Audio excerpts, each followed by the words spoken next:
In this morning's U.S. Bank Economic 360, because of the recent hurricanes, we're revisiting the recent topic of commodities and what can influence their prices. Many factors are involved, including, of course, the weather. U.S. Bank's Senior Vice President and Senior Portfolio Manager Mike Denneman joins Business Watch producer Kelly Leon in the studio to discuss the impact of Hurricanes Harvey and Irma. Mike and Kelly. Thanks, Peg. Boy, this is of interest to everyone, Mike. Right.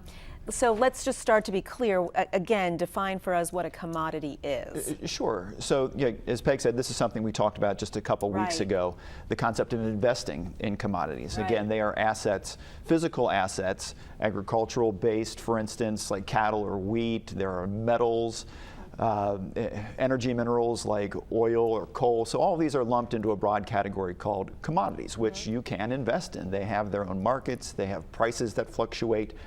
But what we're going to touch on here is more how, instead of just investing in them directly, they've got a broader impact to the economy as a whole. So most often the price of a commodity depends solely on supply and demand.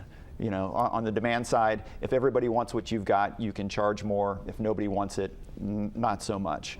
On the supply side, if something's very abundant, the price is usually pretty low. If something's relatively rare, the price will go up. So many things go into that determination. As Peg mentioned, also weather for some commodities is a huge component, and that's what we've seen here recently. Right. So Harvey hitting the Houston area hardest. What are we looking at because of that? Right. So sometimes it's not just the weather itself, but where is that weather? So for certain commodities, geography plays an important role. For Harvey, the Gulf Coast of Texas is a very important region for the country because of all the refineries that are clustered there. And so refineries, of course, take one commodity, crude oil, and turn it into more usable commodities like gasoline or jet fuel.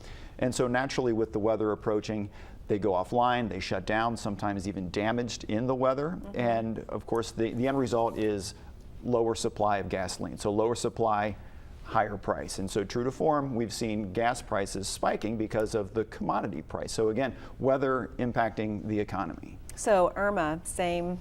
Let's talk about that geographic area. Yeah, you're exactly right. Same general concept, but different geography, different commodities. So Florida, a very important agricultural state for the country. Naturally, the top of mind are citrus fruits. And so a commonly traded commodity, and very important one, is orange juice and orange juice futures. And so the worry with Irma is that it would devastate the citrus groves. That's lowering the supply of oranges. That in turn drives the price up. Again, true to form, we've seen orange juice prices moving higher. So of course, in any of these events, the concern is, you know, first and foremost the victims and helping them to recover and to rebuild. But often overlooked initially is this ripple effect that it has throughout the economy as prices go up. We're paying more for gas. We're probably going to be paying more at the grocery store. And why? Because of the commodity prices. So you don't need to be a direct investor in commodities to have them impact you and your finances. Yeah. Sorry we have to talk about this for many reasons, but thank you for bringing this to us, enlightening us. Sure.